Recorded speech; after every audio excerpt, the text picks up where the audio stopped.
Hello friends, ඔන්න ඉතින් ඔයාලට සාදරයෙන් අදත් පිළිගන්නවා මගේ තවත් අලුත්ම වීඩියෝ එකකට. ඉතින් මම මගේ පළවෙනි වීඩියෝ එකෙන් ඔයාලට කියලා දුන්නා කොහොමද Truelancer වෙබ්සයිට් එකේ ඔයාලා verified account එකක් create කරගන්න කියලා. හරි ඉතින් මම හිතනවා ඔයාලා දැන් මේ වෙද්දිම create කරගෙන නැති කියලා. ඉතින් අද මම ඔයාලට කියලා දෙන්න යන්නේ මේකේ මුදල් earn කරන්න තියෙන method තුනෙන් පළවෙනි method එක. ඒ කියන්නේ jobs වලට apply කරලා එහෙම නැත්නම් proposals යවලා ඔයා කොහොමද මේකේ මුදල් earn කරන්න කියලා. ඒක ඇත්තටම මේකේ primary method එක. ඉතින් ඊට කලින් මම මේ වෙබ්සයිට් එකේ ඉන්ටර්ෆේස් එක ගැන පොඩි හැඳින්වීමක් කරලා ඉන්නම්. ඉතින් මුලින්ම ඔයාලට දකින්න පුළුවන් good morning කියලා වගේ නම. මම මේ වීඩියෝ කරන්නේ දැන් 10:40යි ඔයාලට වෙනවා. ඉතින් ඉන්න මෙතන good morning කියලා ඇහලා තියෙනවා. ඊට පස්සේ පළවෙනි කැටගරි එක යටතේ ඔයාලට earnings කියලා ඇහලා තියෙනවා. මෙතන මුලින්ම lifetime ඊට පස්සේ this month කියලා තියෙනවා. ඉතින් තාම මම එකකටවත් proposals යවලා නැහැ. එකකට යවලා තියෙන්නේ නැත්නම් මේක ආවෙත් නැහැ. ඊළඟ එක ඔයාලට පේනවා ongoing work streams. ඒ කියන්නේ ඔයාලා මේ වෙද්දී මෙතන කොච්චර works කරන්න ongoing යනවාද කියන එක. ඊට පස්සේ project applied කියන එක යටතේ this month and last 7 days කියලා දෙනවා. ඉතින් මම ඊයේ එක job එකක් apply කරා. ඒක තමයි මේ පෙන්වන්නේ last 7 days සහ this month යටතේ. ඊට පස්සේ profile views කියන්නේ ඔයාගේ profile එක කී දෙනෙක් මේ වෙද්දී view කරලා තියෙනවද කියන එක තමයි එතන පෙන්වන්නේ. ඒකත් last 7 days and this month කියන එකට පෙන්වනවා. ඊට පස්සේ left hand side එක ඔයාලට ඔයාලගේ work streams කියලා පෙන්වනවා ඇත්තටම. ඒ කියන්නේ අතන ඔයාලා active ongoing තිබ්බ work streams තියෙනවා නම් මෙතන ඔයාලට පෙන්වනවා. ඊට පස්සේ ඒකේ තියෙන active all කියන එක යටට ගියාම ඔයාලා completed and incompleted ඔක්කොම පෙන්වනවා. ඊට පස්සේ මෙතන completed පෙන්වනවා. ඊට පස්සේ proposal send කියන එක යටතේ ඔයාලට පෙන්වනවා ඔයාලා යව proposals. ඉතින් මෙතන මම යාපු එක proposal එකක් තියෙනවා. තාම මේක active ඇත්තට මට හම්බුන්නේ නැහැ කියන්නත් හම්බෙන්න තියෙනවා. හැම හරියට යවුවේ නම් check කරන්න යවුවේ. ඊට පස්සේ content entries කියලා තියෙනවා. ඉතින් මම තාම ඒකටත් entry අරගෙන නැහැ. ඒක හිතන පෙන්වන්නේ නැත්තේ. ඊට පස්සේ දෙවෙනි එක යටතේ projects තියෙනවා. ඉතින් මට projects නැහැ ඇත්තට මේක හිතන 0 පෙන්වන්නේ ඔක්කොම. ඊට පස්සේ ඉතුරු ඒව ගැන ඇත්තට මම second earning method එකේ තමයි කතා කරන්න හිතන්නේ. මොකද දැන් ඔයාලා dashboard work streams and projects කියන තුන යටතේ විතරයි මම ඔයාලට හැඳින්වීම කරන්න ඉන්නේ. හරි එහෙනම් අපි නැවත dashboard එකට යන්. ඊට පස්සේ dashboard එකේ right hand side එකේ ඔයාලට පේන්න තියෙනවා මෙතන පල්ලෙහා ඔයාලා membership එක ඇත්තටම free එක යන්නේ අපි. ඒකයි මෙතන upgrade now කියලා පෙන්නන්නේ. ඉතින් ඒක upgrade කරන්න ඕනේ නැහැ දැන්ම. ඊළඟට ඔයාලට පේනවා proposal send කියලා එක. ඒ කියන්නේ මම තමන් යා proposals ගන්න තමයි එතන පෙන්නන්නේ. ඒ කියන්නේ මම යවලා එකක් තියෙනවා එකක්. ඒක තමයි ඒක කියලා පෙන්නන්නේ. ඊට පස්සේ proposal limit කියන එකට 20 පෙන්නනවා. මේකෙන් අදහස් කරන්නේ ඇත්තටම අපි යන්නේ free membership එක හින්දා අපිට තියෙනවා limitations. ඒ limitations අනුව අපිට යවන්න පුළුවන් මේ proposals 20යි. ඒ කියන්නේ මේක සැප්තැම්බර් 14 වෙනකල්ම අපිට යවන්න පුළුවන් proposals 20යි ඇත්තටම. ඒ කියන්නේ හරියට මාසයකට අපිට proposals 20ක් යවන්න පුළුවන්. ඊට වඩා යවනවා නම් අපි මේක අපේ pro user කෙනෙක් හැටියට upgrade කරගෙන ඉන්නවා. ඉතින් අපිට proposals 20ක් කියන්නේ ඇත්තටම ඉතාමත් හොඳ සංඛ්‍යාවක්. හරි. ඊට පස්සේ අපි යන් කොහොමද මේක ප්‍රධානම දේ කොහොමද ප්‍රොපෝසල් එකක් සෙන්ඩ් කරන්න කියලා බලන්න. ඉතින් ඒකට ඔයාලට කරන්න තියෙන්නේ මෙතන ඔයාලා ඩෑෂ්බෝඩ් එකේ මේ ඔප්ෂන් බාර් එකේ තියෙන post project, content, services and find jobs. ඉතින් මේ යටතේ ඔයාලා යන්න find jobs ඊට පස්සේ browse jobs. හරි. browse jobs යටතේ ඔයාලට වෙනම page එකක බලා ගන්න පුළුවන් freelance jobs කියලා. ඒ යටතේ හැමතැනම වගේ search bar එක තියෙනවා. ඊට පස්සේ ඔයාලට දාලා ගන්න පුළුවන් මේවා අයිති වෙන categories IT and programming, graphic design and multimedia, writing, content and translation, data entry and admin, finance and accounting, sales and marketing, customer support and service. ඒ වගේ තව නොයෙකුත් දේවල් ඔයාලට බලා ගන්න පුළුවන්. social media and SEO, SEM, mobile application, music and audio මේ වගේ නොයෙකුත් දේවල් බලා ගන්න පුළුවන්. ඊට පස්සේ මෙතන තියෙන යම්කිසි filters වගේක්. ඒ කියන්නේ latest, ඒ කියන්නේ අලුත්ම, popular, featured, ending, high budget කියන්නේ ඉහළ මුදල්. ඒක දැනට ඔයාලට අවශ්‍ය වෙන්නේ නැහැ. හරි. ඊට පස්සේ ඔයාලට මෙතන හැම දෙයක් ඔයාලට තෝරන්න පුළුවන්. දැන් මම දැනට දුන්නේ translation කියන skill එක හින්දා මට මෙතන බොහෝ විට පෙන්වන්නේ තියෙන translation, graphic design මේ පැත්ත. ඔයාලා මෙතන දෙන එක අනුව ඔයාලා jobs පෙන්වන්න ඉඩ තියෙනවා. ඔයාලා මොකක් හරි ස්පෙસિෆික් ජොබ් එකක් හොයාගන්න ඕන නම් ඔයාලා පුළුවන් මෙතන ඒ ස්පෙસિෆික් ජොබ් එකේ නේම් එක ටයිප් කරලා අපි හිතමු ලෝගෝ ඩිසයින් කියලා. ඒක ගහලා සර්ච් කරාම ඔයාලට බලා ගන්න පුළුවන් මේ ස්පෙසිෆික් ජොබ් එකට අදාළ ජොබ්ස්. ඒ කියන්නේ ක්ලයන්ට් පෝස්ට් කරලා තියෙන ජොබ්ස් ඔයාලට බලා ගන්න පුළුවන්. ඉතින් ඒක යටතේ ඔයාලට පල්ලෙහාට ගියාම I need the logo for t-shirt අපි ඔන්න ඒක ඕපන් කරලා බලමු. ඒක හැබැයි දාලා තියෙන්නේ 6 days ago. ඒ කියන්නේ මේ වෙද්දි ගොඩක් ප්‍රොපෝසල් එකකට ගිහිල්ලා තියෙනවා. ඔව් ඔයාලට පේනවා මෙතන 6 days ago මේක පෝස්ට් කරලා තියෙන හින්දා මෙතන අපිට වෙනවා project has reached its maximum proposal limit කියලා. ඒ කියන්නේ මේකට ඇවිල්ලා තියෙන proposals මේ වෙද්දි maximum limit එකට ගිහින් තියෙනවා. ඔයාලා බලා ගන්න පුළුවන් මෙතන පල්ලෙහා මේකේ බජට් එක. ඇත්තට මෙතන ඔයාලා බලා මතක තියාගන්න ඕන එකම දේ තමයි මෙතන බජට් එක පෙන්වන්නේ ඉන්දියන් රුපීස් වලින්. අනික හැම වෙබ්සයිට් එකේම වගේ ගොඩක් යූස් වෙන්නේ ඩොලර්ස්. ඒ වුණාට මෙතන ඔයාලට යූස් වෙන්නේ ඉන්දියන් රුපීස්. ඒතකොට මෙතන ඉන්දියන් රුපීස් 500ක බජට් එකක්. ඒ වගේම ඔයාලට පේනවා මෙතන ප්‍රොපෝසල්ස් 167ක්ම දැන්ට සෙන්ඩ් වෙලා තියෙනවා. ඒකයි මේ මෙයාලා මෙතන කියන්නේ මේ project has reached its maximum proposal limit කියලා. ඒ කියන්නේ ඔයාලට මේකට ප්‍රොපෝසල් ලා යවන්න බෑ. මොකද මෙයාලට ප්‍රොපෝසල්ස් ඇවිල්ලා තියෙන්නේ ඕනෑමටත් වඩා. ඊට පස්සේ මෙතන ඔයාලට වෙනවා views. ඒ කියන්නේ මේක කී දෙනෙක් view කරලා තියෙනවද කියලා. ඒකත් 2211ක් view කරලා තියෙනවා. ඊට පස්සේ status එක කියලා පෙන්වන්නේ මේ job එක මේ වෙද්දි active ද තියෙන්නේ deactive ද කියලා. ඉතින් මේක active තියෙන්නේ. ඊට පස්සේ about the client කියන එක යටතේ ඔයාලට මේ job එක post කරපු එක්කෙනාගේ විස්තරයක් බලා ගන්න පුළුවන්. ඉතින් country එක බලා ගන්න පුළුවන් ඉන්දියා. ඊට පස්සේ projected paid කියන එක යටතේ කියන්නේ මෙයාලා post කරපු project කීයකට මේ වෙද්දි මෙයාලා pay කරලා තියෙනවද කියලා. ඉතින් ඇත්තටම 6ක්. ඒ කියන්නේ ඇත්තටම ඉතාමත් හොඳ සංඛ්‍යාවක්. ඊට පස්සේ total feedbacks කියන්නේ මෙයාලට ඇවිල්ලා තියෙන feedbacks 5යි. ටෝටල් ස්පෙන්ට් එක කියන්නේ මෙයාලා මේ වෙද්දි වියදම් කරලා තියෙන ප්‍රමාණය. ඉතින් ඔයාලා බලා ගන්න පුළුවන් ඉන්දියන් රුපීස් 9935ක් මෙයාලා මේ වෙද්දිම වියදම් කරලා තියෙනවා. ඇත්තටම මේ කියන්නේ මේ ආයතනයේ මේ ක්ලයන්ට් ඇත්තටම ෆ්‍රීලාන්සර්ට පේ කරනවා. හොර කරන එක නෙමෙයි. ඊට පස්සේ ක්ලයන්ට් ටයිප් එකකට කම්පැනි කියලා තියෙනවා. ඊට පස්සේ පල්ලෙහාම බලා ගන්න පුළුවන් member fees කියලා මේ member මේ Truelancer කියන වෙබ්සයිට් එකට කවදද sign up වෙලා මේක register වෙලා තියෙන්නේ කියලා. ඉතින් ඒක 2016. ඇත්තටම ඒක ඉතාමත් හොඳ client කෙනෙක් මේක. ඊට පස්සේ තව ඔයාලා බලා ගන්න පුළුවන් skill required කියලා මෙතන තියෙනවා ඔයාලට required කරලා තියෙන skills Adobe InDesign, logo design, graphic design. Adobe InDesign යටතේ එයාලා ඒක දාලා තියෙනවා logo එකක් design කරන හින්දා Adobe InDesign අවශ්‍යයි කියන එකට. හැබැයි ඒක ඔයාලට එහෙමම වෙන්න ඕන කියලා නීතියක් නැහැ. ඔයාලට මෙයාලා සැටිස් වෙන ලෝගෝ එකක් යවන්න පුළුවන් නම් ඒක හොඳටම ඇති. ඊට පස්සේ project details වලට මේක සම්බන්ධ details වගේක් තමයි බලා ගන්න හම්බෙන්නේ.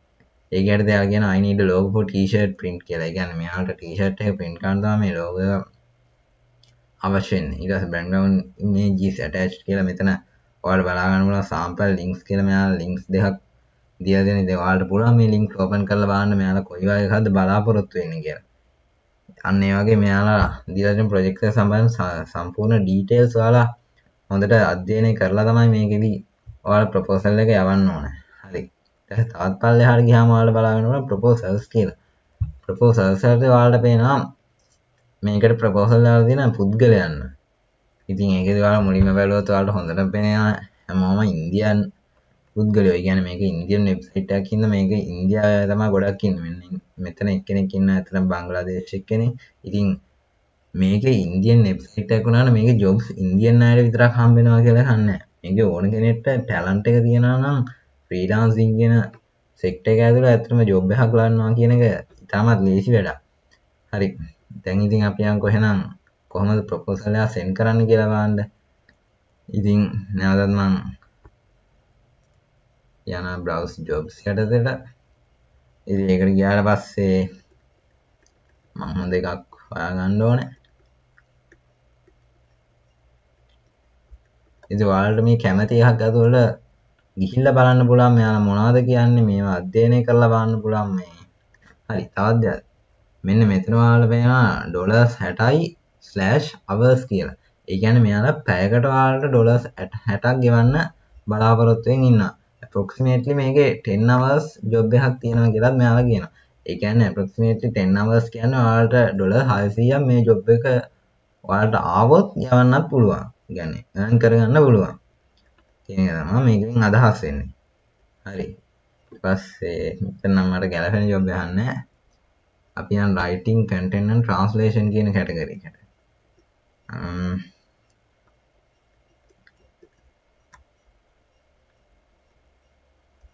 හරි ඊට පස්සේ මෙන්න මෙතන තියෙනවා ඔයාලට පේනවා translating English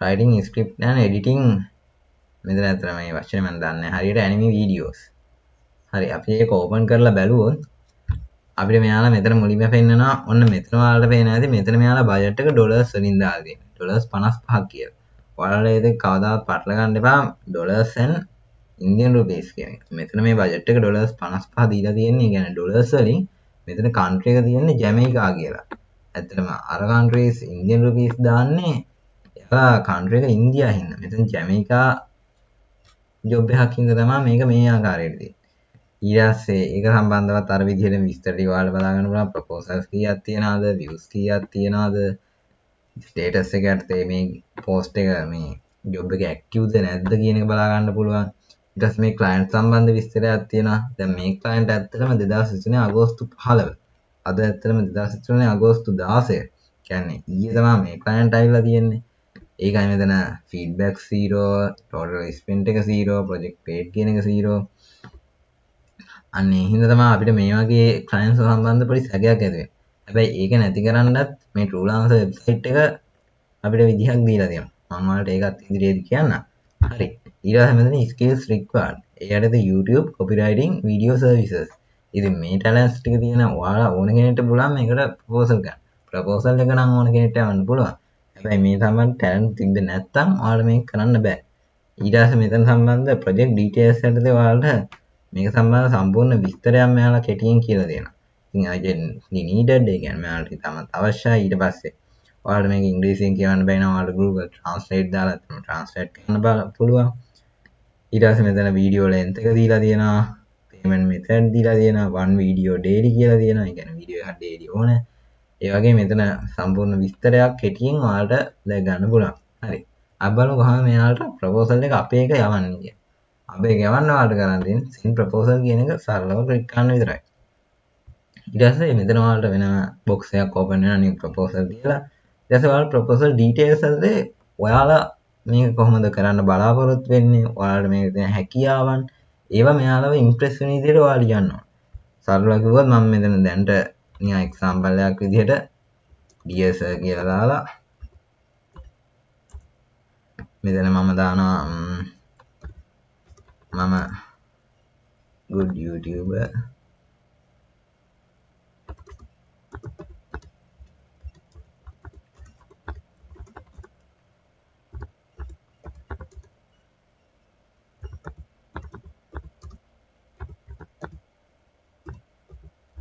මම දැන්ට දානවා මම මේක ඇත්තටම බලාපොරොත්තු වෙලා යන එක නේ මොකද මම මේ ටැලන්ට් එක නෑ වැඩිය ඊට පස්සේ මෙතන ඔයාලා පුළුවන් add relative files කියලා එකක් තියෙනවා ඒ කියන්නේ දැන් මෙයාලා බලාපොරොත්තු වෙන්නේ වීඩියෝ එඩිටර් කෙනෙක් content writer කෙනෙක් වගේ හින්දා ඔයාලට පුළුවන් ඔයාලා මේ වගේ දේවල් කරලා තියෙනවා නම් ඔයාලා යවලා තියෙන ඔයාලා ලියලා තියෙන ස්ක්‍රිප්ට් එකක් එඩිට් කරලා තියෙන එකක් ඒ වගේ ඕනම දෙයක් මෙතන මෙයාලට send කරන්න පුළුවන් ෆයිල් එකක් විදිහට ඒ කියන්නේ මේක මෙයාලා බලාපොරොත්තු වෙන දේ වෙන්න ඕනේ නැහැ ඔයාලා මේකට දක්ෂයි කියලා මෙයාලට තේරෙන විදිහේ ඕනෑම ෆයිල් එකක් ඔයාලා මෙතන add relative files යටතේ ඔයාලට send කරන්න පුළුවන් එයාලට. ඊට පස්සේ මෙතන you are quiet කියන එකෙන් එයාලා බජට් එක බලාපොරොත්තු වෙනවා ඔයා කරන. ඒක දැන් මෙතන මෙයාලා USD වලින් අතර මිලලා මම කලින් පෙන්නුවේ ඔයාලා දැක්කා. එතන ඉන්දියන් රුපීස් වලින්. ඒතකොට ඔයාලා සැලකිලිමත් වෙන්න ඕනේ මෙතන මෙයාලට ඩොලර්ස් වලින් මේ බජට් එක දාන්න. දැන් මෙයාලා මෙතන ඩොලර්ස් 55කට මේ බජට් එක දීලා තියෙනවා කියන්නේ ඔයාලට පුළුවන් මේක ඩොලර්ස් 40 කියලා දාන්න. ඊට පස්සේ ඩිපොසිට් රික්වයර්ඩ් ඒකේ සේෆ් පේ එකක් විදිහට මේක ඔයාලට මෙයාලා පේමන්ට් එක කරේ නැත්තම් ඔයාලට කීයක්වත් නැති වෙනවා. ඉතින් සේෆ් පේ එකකින් වෙන්නේ ඔයාලට හානිය වෙන කෙනෙක්. ඒක තමයි මම කිව්වේ මේ ක්ලයන්ට් සම්බන්ධ අපිට කිසිම සැටිස් වෙන්න බැරි හින්දා ඒක ඔයාලට වෙන්න තියෙන හානියම කරන්න තමයි මේ සේෆ් පේ එක තියෙන්නේ. මේකෙදි ඔයාලට මෙයාලා ජොබ් එක පෝස්ට් කරලා ඇක්සෙප්ට් කරලා ඔයාලා මේ ජොබ් එක අවෝඩ් කරනවා නම් ඒ අවෝඩ් එකත් එක්ක මෙයාලා මේ සේෆ් පේ එක ඔයාලා ඉල්ලන ගාන ගෙවන්න ඕන. ඉතින් ඒකෙදි ඔයාලට ගාණක් හිතා ගන්න බැයි නම් ඔයාලා අනිවාර්යෙන් ගාණක් දැනගෙන ඉන්න. හැබැයි ඔයාලා ගාණක් හිතා ගන්න බැයි නම් ඔයාලට කරන්න තියෙන්නේ පල්ලෙහාට ගිහිල්ලා මෙතන send proposal click කරන්න. එතකොට මෙතන මෙයාලා වෙනවා this field is required කියලා. මෙතෙන්දී 5 කියලා ගැහුවොත් ඔයාලට පෙන්වනවා minimum deposit amount is $16 කියලා. ඉතින් ඔයාලා මේ minimum dollars ගාන ගහන්න. ඊට වඩා ගහන්න එපා. මොකද අපි තාම ජොබ් එකක් නැතුව බිගිනර් කෙනෙක් විදිහට තමයි ඉන්නේ. ඉතින් අපිට ජොබ් එකක් ගෙනකලා එහෙම ලොකු ගණන් ඉල්ලන්න පුළුවන්. හැබැයි අපිට දෙන්නේ නැහැ. හරි. ඊට පස්සේ ඒකේ minimum amount එක දීලා ඔයාලට වෙනවා optional upgrade කියලා. ඉතින් මේකෙදි අපිට සල්ලි නැති හින්දා අපිට තියෙන notify me if this job is awarded to someone else කියන එක ටික් එක දාන්න. ඉතින් මෙතන featured එක යටතේ වාගේ මේ proposal එක උඩටම ගන්න පුළුවන්. ඒක තමයි කොට පහ තියෙනවා. ඒකට ඩොලර් 5ක් ඕන. ලයිට් එක යටතේ highlight කරලා දෙනවා. ඒකට ඩොලර් 1ක් ඕන. හැබැයි කිසිම දෙයකට බය වෙන්න එපා. ඔයා මේ කිසිම සතයක්වත් වේදන් නොකර යවන මේ ප්‍රපෝසල් එක ඒ ප්‍රපෝසල් ලිස්ට් එකේ පෙන්නනවා. ඒක කොයි වෙලාවත් නැති වෙන්නේ නැහැ. ඒ හින්දා මේ ටික ඔයාලා හරියට පුරවලා හරියට ඔයාලා රිලේටිව් ෆයිල් එකක් ඇටච් කරලා හොඳ බජට් එකක් ඇතුව මේ ඔක්කොම කරලා ඔයාලා දෙන්නේ send file කියන එක ගන්න විතරයි. හරි. ඊට පස්සේ ඒක යවුවම ඔයාලා ප්‍රපෝසල් එක ඔටෝමැටිකලි send වෙනවා. ඊට පස්සේ ඔයාලා අතරම similar jobs කියලා කියන්නේ. දැන් මම ඊයව එකත් එක්ක similar වෙලා තියෙන jobs ටිකක් මෙතනට එනවා. ඉතින් ඒවත් ඔයාලට රිෆර් කරලා බලන්න පුළුවන් ඇත්තටම. එතනත් ඔයාලට ගැලපෙනව අනිවාර්යෙන් තියෙන්න පුළුවන්. ඒ වගේම මේකෙදි ඔයාලා ගොඩාක් සැලකිලිමත් වෙන්න ඕනේ. මෙතන බජට් එක තියෙන්නේ ඩොලර්ස්ද ඉන්දියන් රුපීස්ද කියන එක සම්බන්ධයෙන්. හරි. ඒක ක්ලෝස් කරාට පස්සේ ඔයාලට පෙන්නනවා මෙතන ඔයාගේ අප්ග්‍රේඩ් කරන්න කියලා ප්‍රොපෝසල් එක කියන්නේ අර ඩොලර්ස් ගෙවලා ඒක ඊට පස්සේ become a pro user කියන හින් අර limitations සියල්ල නැති වෙනවා. ඒ වුණාට දැන් ඒවා කිසිම දෙයක් ඔයාලා කරන්න යන්න එපා. ඊට පස්සේ ඔයාලට මෙතන පෙන්නනවා your proposal details කියලා. ඔයාලා ප්‍රොපෝසල් එක describe කරලා ආපු විදිහ. ඉතින් මම යාප එක තමයි මෙතන පෙන්නන්නේ. ඊට පස්සේ right hand side එක ඔයාලට පෙන්නනවා send date time එක ඊට පස්සේ deposit amount එක proposal amount එක ඒ ඔක්කොම පෙන්නනවා. ඊට පස්සේ යාලට ගියාම ඔයාලට එතන දකින්න තියෙන්නේ අපි ආපු එක ඊට පස්සේ client සම්බන්ධ විස්තර ඊට පස්සේ මෙතන යාලා ඔයාලට කියලා දෙනවා මේ ටික් එකකින් වැටෙන්නේ වාගේ proposal එක already හරියට එයාට send වෙලා තියෙනවා කියලා. ඊට පස්සේ මෙතන පල්ලෙහාට ගියාම ඔයාලා බලන්න පුළුවන් අතට මේ proposals යවලා තියෙනවා. දැන් මෙන්න මේ ගෝවින් කෙනෙක් කෙනාට වෙනවා ඊට පැය 16කට කලින් යවලා තියෙනවා. එයා ඇත්තටම টොප් එකේ ඉන්නවා. ඒ කියන්නේ එයා උඩටම ඇවිල්ලා තියෙනවා. ඉතින් ඒකට හේතුව මෙයා අනිවාර්යයෙන්ම අර featured කියන එකේ මෙයා මේ elite හරි featured එක හරි buy කරලා තියෙන කෙනෙක්. ඊට පස්සේ එයාට ගියාම දැන් මෙතන පේනවා දැන් මේ පාකිස්තාන අය හැම ඉන්න. දැන් කොයි වෙලාවකවත් මේ කෙනෙක්ට ඉන්දියන් කෙනෙක් ආපු ජොබ් එකක් ලැබෙන්න තියෙන අවස්ථාව අඩුයි. මොකද ඉන්දියාව පාකිස්තාන අපි දන්නා වෙලා තියෙන ප්‍රශ්නේ. හැබැයි මේක ජමයිකා පෝස්ට් එකක් ඉඳලා මේ පාකිස්තාන එකට ඇප්ලයි කරලා තියෙනවා. ඉතින් ඔය විදිහට ඔයාලා ජොබ් එකක් මේක දැන් කොහේ හරි පෝස්ට් වෙලා තියෙනවා. ඉතින් ඔයාලට පේනවා දැන් මෙතන යවලා තියෙන තාම ප්‍රොපෝසල්ස් 43. ඒ කියන්නේ තාමත් සුළු ප්‍රමාණයක්. ඉතින් මේ 43 ඇතුළේ ඔයාලා ප්‍රොපෝසල්ස් එකක් මෙයාට බලා ගන්න පුළුවන්. හරි. ඊට පස්සේ ඔයාලට නැවතත් ඔයාලා ඩෑෂ්බෝඩ් එකට යන්න පුළුවන්. ඩෑෂ්බෝඩ් එකට ගියාම ඔයාලට පේනවා මෙතන ප්‍රොජෙක්ට් ඇප්ලයිඩ් කියන එක යටතේ කලින් එක තිබ්බේ දැන් දෙක වෙලා තියෙනවා. ඒ මොකද අපි එක ප්‍රොපෝසල් එකක් දැන් යවුවා. ඒ වගේම මෙතන පල්ලෙහා ප්‍රොපෝසල් සෙන්ඩ් කියන එක යටතේ දෙක වෙලා තියෙනවා. කලින් තිබ්බ එක. හරි. ඉතින් ඕක තමයි මෙයාලා මුදල් ලර්න් කරලා තියෙනවා. මුදල් ලර්න් කරන්න ඔයාලට තියෙන ප්‍රයිමරි මෙතඩ් එක. ඒ කියන්නේ ඔයාලා ප්‍රොපෝසල්ස් යවලා. ඉතින් මං හිතනවා ඔයාලට හොඳටම තේරෙන්නද කියලා. මොනවා හරි ප්‍රශ්න තියෙනවා නම් කමෙන්ට් කරන්න මම අනිවාර්යෙන් රිප්ලයි කරනවා. ඉතින් අමතක නොකර මගේ channel එක subscribe කරන්න. අනාගතේ තවත් සුපිරිම වීඩියෝස් ටිකක් ඔයාලට ගේන්න බලාපොරොත්තු වෙමින් ඉන්නවා. එහෙනම් මම හිතනවා ඔයාලට අද හොඳට තේරෙන්නද කියලා. මොනවා හරි ප්‍රශ්න තියෙනවා නම් මට කමෙන්ට් කරන්න. මගේ නම්බර් එක මම ඇඩ් කරලා තියෙනවා WhatsApp වලින්. ඕනම දෙයකින් මාව සම්බන්ධ කරගන්න ඔයාලට හැකියාව තියෙනවා. එහෙනම් අද සමු ගන්නවා මම චමුදිත.